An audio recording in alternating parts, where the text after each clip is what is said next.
تو آپ کو جواد احمد کی وجہ سے غصہ چڑھا کہ ان کو کیوں کہا ہے یہ. ہاں جی بالکل. یہ دونوں چیزیں غلط ہیں. اقرار نے اس کو صرف اس لیے کہا ہے کہ اس نے اس کو ایک گندی فحش گالی نکالی تھی اور غصے میں انہوں نے جو باتیں جو اقرار بولنا نہیں چاہ رہے. اور یہ دیکھیں اصل بات پتہ کیا, آپ ایک لڑکی ہیں انر, ہمارے یہاں پہ نا 2 ایکٹرز ہیں, فیمیل ایکٹرز ہیں, میں ان کی بڑی عزت کرتا ہوں. ینگ لڑکیاں ہیں, اچھی شکلوں کی ہیں, کام بھی کر رہی ہیں. ایک مایا علی ہیں, اور وہ تو میں ان کو بڑا پرانا جانتا ہوں, اور یہ بہت اچھے ایکٹر ہیں. اسی طرح سبین فاروق ایک لڑکی ہیں, وہ بھی بہت اچھے ایکٹر ہیں. ابھی میں ان کا دیکھ رہا تھا سوشل میڈیا پہ. میں ان کو صرف ایک بات کہنا چاہوں گا کہ آپ کو پوری بات نہیں پتہ.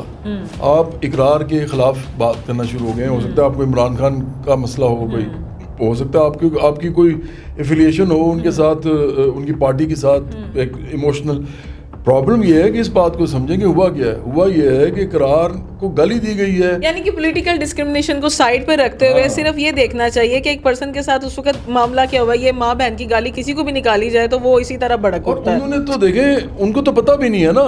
وہ دونوں سمجھ رہی ہیں کہ صرف یہ کہا کہ جواد احمد کے ساتھ تو مجھے کیوں ملا دیا, اور پھر اب انہوں نے کہا ہے کہ بھائی جواد احمد تو 1000 گنا بہتر آدمی ہے. تو اب ان کو سمجھ نہیں آ رہی. میں ان کو یہ بتا رہا ہوں, ان دونوں کو بھی اور تمام خواتین کو پاکستان کی, کہ اگر فرض کریں آپ جا رہی ہیں, فرض کریں سمین فاروق جا رہی ہیں یا مایا علی جا رہی ہیں, اور ان کے ساتھ یا کہ ان کا ہسبینڈ ہے یا ان کے بھائی ہیں یا ان کے والد ہیں یا ان کے بیٹے ہیں یا ان کے کوئی دوست ہیں میل جو ہیں, اگر وہ ان کو گالی نکالتا ہے وہ آدمی اس وقت, تو وہ ان کا جو ساتھ جو بندہ ہے وہ کیا کرے گا؟ وہ شاید اقرار سے زیادہ کرے. ہاں, اگر وہ کسی سے تشبیہ دے دے گا تو اس کا مطلب ہے وہ شخص خراب ہو گیا. اور اگر وہ نہیں کرے گا تو یہ بعد میں یہی ان کو کہہ رہی ہوں گے کہ آپ نے کچھ کیا ہی نہیں, اس نے مجھے گالی نکال دی تھی بڑی اور آپ نے کچھ بھی نہیں کیا. تو میں صرف ایک بات چاہتا ہوں, میں چاہتا ہوں کہ اس طرح کے جتنے بھی لڑکے ہیں, جس طرح کا یہ لڑکا تھا FIA کا, یہ جتنے بھی لوگ ہیں نا, یہ سارے اپنی حرکتوں پہ پشیمان بھی ہوں اور آئندہ یہ ذہن میں رکھیں کہ اس طرح کی چیز نہیں کرنی چاہیے. ہاں, میں اس کی نوکری جاتے نہیں دیکھ سکتا. اگر اس کی نوکری کسی نے اس بات پہ لے جانے کی کوشش کی تو میں احتجاج کروں گا اس کے خلاف. اسی طرح مجھے نہیں لگتا کہ اقرار بھی یہ چاہتے ہیں کہ ان کی نوکری پھر نہیں چلی جائے. اقرار بھی نہیں چاہیں گے, میں بھی نہیں چاہوں گا کہ ہم کسی کی روزی روٹی پہ بات کریں. کبھی میں نہیں چاہوں گا کہ اس کی اس پہ چلی جائے, لیکن گالی نہیں نکالنی چاہیے, اس کو گندی گالی نہیں نکالنی چاہیے. اور وہ فوش گالی. سر جب یہ گالی کی بات ہوگی یا ایک تشبیہ دینے کی بات ہوگی, فوری طور پر یہ خیال کیوں جاتا ہے کہ اگلا یوتھیا ہی ہے, وہ کوئی پٹواری بھی ہو سکتا ہے؟ نہیں, وہ کہہ رہے تھے نا, اخلاق نے بعد میں بتایا. ویسے تو میں تو بڑا حیران ہوتا ہوں انر, ہماری پارٹی میں نا ہم لوگ ایک دوسرے کو نہ کوئی اس طرح کے لفظ بولتے ہیں, نہ اس پہ خوش ہوتے ہیں. ہم تو دوست کہتے ہیں ایک دوسرے کو, کیونکہ ہم سوشلسٹ پارٹی ہیں تو اس میں کامریڈ کا ایک لفظ چلتا ہے. تو وہ کامریڈ کا مطلب دوست ہوتا ہے. تو ہم کہتے ہیں کہ یار دوست کیا حال ہے, یا یہ ہم سب دوست ہیں. تو یہ جیالہ اور یہ جو یوتھیا اور پھر یہ پٹواری اتنے فضول لفظ ہیں, اور اس پہ خوش ہو رہے ہوتے ہیں. میں تو حیران ہوتا ہوں. میں پٹواری ہوں, میں یوتھیا. وہی نا. اچھا یہ میرا اگلا سوال تھا, بلکہ اسی میں مجھے جواب مل گیا کہ سر اب آپ کے ووٹر کیا کہلاتے ہیں. تو وہ آپ نے بڑا خوبصورت کہا کہ دوست ہیں, کامریڈ ہیں, آپس میں ایک دوسرے کے ساتھ بھائی چارہ, یہی برابری ہے. اور برابری ہے, ہاں بالکل ایسا ہے. اور ایون لیڈرشپ جو ہے کوئی بھی لے سکتا ہے. پارٹی نے پیسے خرچنے ہوتے ہیں, پارٹی نے لیڈر بنانا ہوتا ہے. تو ہم کسی کے پیسوں سے تو نہیں لیڈر اس کو بنوا سکتے. ہم تو پارٹی ہی جنریٹ کرتی ہے, پارٹی ہی لڑاتی ہے الیکشن. اچھا ایک چیز یہ بھی ہے, ابھی مجھے نہیں پتہ نہیں ایگریشن میں نہ آ جائے گا, ایک سمپل سی باتیں پوچھنا چاہ رہی ہوں کہ سر عمران خان صاحب نے بھی ایک ٹائم سے پارٹی سٹارٹ کی, ٹھیک ہے, آتے ایک ٹائم لگ گیا انہیں, ٹھیک ہے. اس وقت انہوں نے کہا جی میں موروثی سیاست نہیں چاہتا, میں یہ نہیں چاہتا, میں وہ نہیں چاہتا, ٹھیک ہے. اس کے بعد وہی چیزیں, وہی لوگ, وہی چہرے ہمیں نظر آئے, ٹھیک ہے. برابری پارٹی کا بھی ایک منشور یہی چل رہا ہے, ٹھیک ہے, کہ کوئی بھی یہاں پہ آگے آ سکتا ہے, کوئی بھی لیڈرشپ لے سکتا ہے. لیکن کل کو اگر آپ اقتدار میں آتے ہیں تو کیا یہی جیالے, پٹواری, یوتھیا یہی آپ کی ٹیم کا حصہ رہیں گے یا ہمیں نئے چہرے دیکھنے کو ملیں گے؟ نہیں, پہلی بات تو یہ ہے کہ برابری پارٹی کا جو منشور ہے اس کے اندر موروثی سیاست, یہ اچھا میں ایک تھوڑا سا فرق بتا دیتا ہوں. میں اقرار کی پارٹی کو بہت اپریشیٹ کرتا ہوں, ایڈمائر کرتا ہوں, اور میں چاہتا ہوں کہ وہ پارٹی بنائیں, اور وہ بڑے سنسیئرلی بنا رہے ہیں, بڑے آنیسٹلی بنا رہے ہیں. تو میں بڑا خوش ہوں گا کہ وہ پارٹی بنائیں گے. لیکن ہمارا اور ان کی پارٹی کا نظریاتی فرق تو ہے. ہم سوشلسٹ ہیں, وہ ایک کیپٹلسٹ پیراڈائم میں پارٹی بنا رہے ہیں. تو پہلی بات تو یہ فرق ہے. ہم تو کیپٹلزم نہیں چاہتے, سوشلزم چاہتے ہیں. وہ کیپٹلزم کے اندر ہی رہتے ہیں جس طرح باقی پارٹیز ہیں. دوسرا فرق یہ ہے کہ ہم تو کوئی موروثیت کی بات نہیں کرتے. ہم نہیں کہتے کہ موروثی سیاست کوئی ہونی چاہیے یا نہیں ہونی چاہیے. ہم یہ بھی نہیں کہتے کہ کوئی لیڈر کس کو بننا چاہیے, کس کو نہیں بننا چاہیے. ہم یہ کہتے ہیں کہ جو انسان یہ سمجھتا ہے کہ انسانی برابری کا نظام پیدا ہونا چاہیے, مطلب اس ملک میں قائم ہونا چاہیے, اس کو پارٹی میں لیڈرشپ ملے گی. اب چونکہ زیادہ تر لوگ جو انسانی برابری کی بات کریں گے وہ وہی کریں گے جو غریب اور مڈل کلاس ہوں گے. ایسا ہی ہے, کیونکہ وہ اس چیز سے گزر رہے ہیں. ہاں, کیونکہ امیر تو نہیں کریں گے, امیر کے برابر ہوں گے تو نیچے آنا پڑے گا. تو اس لیے آٹومیٹیکلی ہماری پارٹی عام لوگوں کی پارٹی بن جاتی ہے. لیکن نظریہ ہمارا سوشلزم ہے. اس لیے فرق یہ ہے کہ اگر فرض کریں ہمارا ایک لیڈر ہے, اس کا بیٹا اس سے بھی بڑا لیڈر بن سکتا ہے, تو ہم وہ والی موروثیت چاہیں گے کہ آئے, ٹھیک ہے, میرٹ پہ آئے, ہاں کام کہ اس پہ آئے نا, اور اس کے ساتھ کوئی جاتی نہیں ہونی چاہیے کہ کیونکہ اس کا باپ لیڈر تھا تو وہ نہیں بن سکتا, ایسا نہیں ہے. ہاں نظریہ وہی ہے کہ ہم نے انسانی برابری قائم کرنی ہے, سوشلزم قائم کرنا. تو ایک تو بات یہ بڑی امپورٹنٹ تھی جس کو میں نے کلیریفائی کرنا تھا. دوسرا یہ ہے کہ ہم تو بالکل نہیں سمجھتے کہ ہماری جیسی پارٹی تاریخ میں بنی ہے. 89 سال میں برابری پارٹی جیسی ایک بھی پارٹی نہیں بنی. ذوالفقار علی بھٹو جو تھے انہوں نے اسلامی سوشلزم کی بات کی تھی, جو کہ ویسے ہی کانٹرڈکٹری بات ہے, یہ ایک تضاد سے بھری ہوئی بات ہے.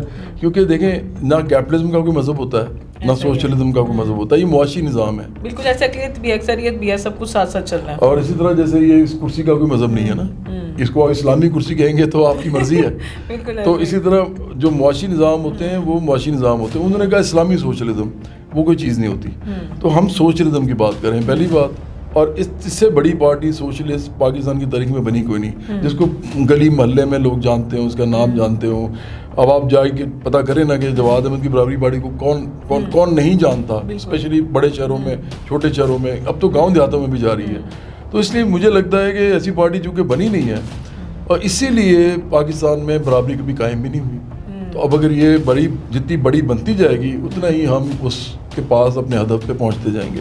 سر کیا منشور کیا دیکھتے ہیں کہ اگر آپ خیر سے اب آگے آنا ہے, الیکشنز آنے ہیں, ٹھیک ہے, تو دیکھ رہے ہیں کہ اب آپ کے ساتھ سمجھے ایک اور پارٹی بھی آ کے کھڑی ہوگی, آہستہ آہستہ پولیٹیکل پارٹیز بڑھتی جا رہی ہیں, جنزز آگے آ رہے ہیں, ٹھیک ہے, ایک جنریشن کا ایک نیا مائنڈ سیٹلمنٹ بنا ہوا ہے.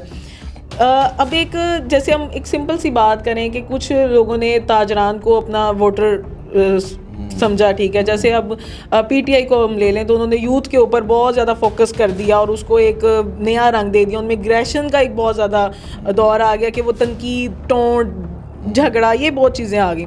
آپ اپنی پارٹی میں کیا چیز دیکھتے ہیں, آپ کا ووٹر کون ہے؟ ہمارا ووٹر تو وہی ہوگا جس کو پہلے ہم ہدایت دیں گے. دیکھو ہماری جو پارٹی ہے نا نظریاتی پارٹی ہے, خالصتاً نظریاتی. میں آپ کو چھوٹی سی مثال دے دیتا ہوں. عمران خان کی اس لیے میں بات اب کرنے لگا ہوں کیونکہ انہوں نے یہ اس ملک میں شعور کی بات کی, یہ کہا جی یوتھ کے پاس جائیں گے. ابھی آپ نے پہلے خود ان کی بات سٹارٹ کی تھی. تو دیکھیں انہوں نے کیا شعور دیا ہے. انہوں نے یہ شعور دیا ہے کہ دنیا میں لیفٹ اور رائٹ کی سیاست ختم ہو گئی ہے, اب رائٹ اینڈ رانگ کی سیاست ہے. اس سے زیادہ گمراہ کن جملہ کوئی نہیں ہو سکتا. ہم نظریاتی پارٹی ہیں. ہم سمجھتے ہیں کہ دنیا میں جب تک سرمایہ داری نظام رہے گا, امیر غریب رہیں گے, اس وقت تک لیفٹ اور رائٹ بھی رہے گا. لیفٹ کا مطلب ہوتا ہے کہ جو غریب لوگوں کے ساتھ کھڑے ہوتے ہیں, رائٹ ہوتا ہے جو امیروں کے ساتھ کھڑے ہوتے ہیں. تو یہ P T I, P M L N اور پی پی پی, یہ تینوں رائٹ کی پارٹیز ہیں. ہم لیفٹ کی پارٹی ہیں. اسی طرح اگر آپ دیکھو پاکستان کے اندر بہت بڑی لوگوں نے تصویریں لگانی شروع کر دیں زہران ممدانی کی, یاد ہی ہوگا, نیو یارک کا میئر بنا وہ. نیو یارک کیپٹلزم کا سب سے بڑا گڑھ ہے, مطلب وہاں وال اسٹریٹ ہے. کیپٹلزم کو پوری دنیا کے جو چلانے والا کوئی شہر ہے تو وہ نیو یارک ہے. اس کا وہ ایک سوشلسٹ میئر بن گیا. اس نے کہا تھا کہ میں ڈیموکریٹک سوشلسٹ ہوں, جو کہ امریکہ میں گالی کے طور پہ نکالا جاتی ہے ایسے لوگوں کو کہ یہ سوشلسٹ ہے, اس کا مطلب یہ گالی ہے. لیکن اس کے اوپر وہ الیکشن جیتا ہے. ٹھیک ہے, پاکستانیوں کا یہ شعور ہے جو عمران خان نے دیا ہے یا باقی پارٹیز نے دیا ہے کہ ان لوگوں نے صرف اس بات پہ اس کی تصویر لگائی ہے کہ وہ مسلمان ہیں. اس کا نظریہ آگے اس کا نظریہ پتہ ہی نہیں ہے کہ ہے کیا. اور بھائی اس کو نیو یارک میں مسلمانوں نے جو ووٹ دیا ہے نا وہ اتنے سے تھے, اتنا بڑا جو ووٹ دیا ہے وہ اس کو انگریز نے دیا ہے, وہ جو کہتے ہیں کالے گورے سب نے دیا ہے, اور ہر مذہب کے لوگوں نے دیا ہے. زیادہ تر کرسچنس تھے ان میں, اس کو یہودیوں نے ووٹ دیا, اس کو مسلمانوں نے ووٹ دیا, اس کو ہندو نے ووٹ دیا. نیو یارک میں رہنے والے تمام لوگوں کو, اور پاکستان میں لوگوں کو یہ بات نہیں پتا کہ امریکہ میں جو مسلمانوں کی تعداد ہے نا ٹوٹل امریکہ میں وہ 1% ہے. ہاں بالکل ایسا ہی, صرف 1%. تو 1% کے ملک میں کتنا ووٹ پڑ گیا ہوگا مسلمانوں کا. تو اس لیے اس کو ووٹ پڑا سوشلسٹ ہونے کے طور کی پہ. سوچ پہ پڑا. ہاں تو اس لیے ہم جب یہ کہتے ہیں نا کہ بھائی آپ سوشلزم کی طرف آؤ تو عمران خان ان کو کہتے ہیں نہیں جی لیفٹ رائٹ ختم ہو گیا. بھائی ابھی وہ جیتا الیکشن آپ کے سامنے اتنے بڑے ملک میں لیفٹ کے نام پہ سوشلزم کے نام پہ. تو دیکھو یہاں پہ تو یہ شعور نہیں ہے. تو اس لیے میں نہیں سمجھتا کہ جب تک برابری پارٹی نظریاتی ہدایت نہیں دیتی, شعور نہیں دیتی, اس وقت تک کسی ووٹر کو سمجھ بھی آئے گی کہ ہمیں ووٹ کیوں دینا. اور جس دن سمجھ آ جائے گی نا انہر کہ ہم کیا کہہ رہے ہیں, تو یہ کسی کو اور کو ووٹ نہیں دیں گے.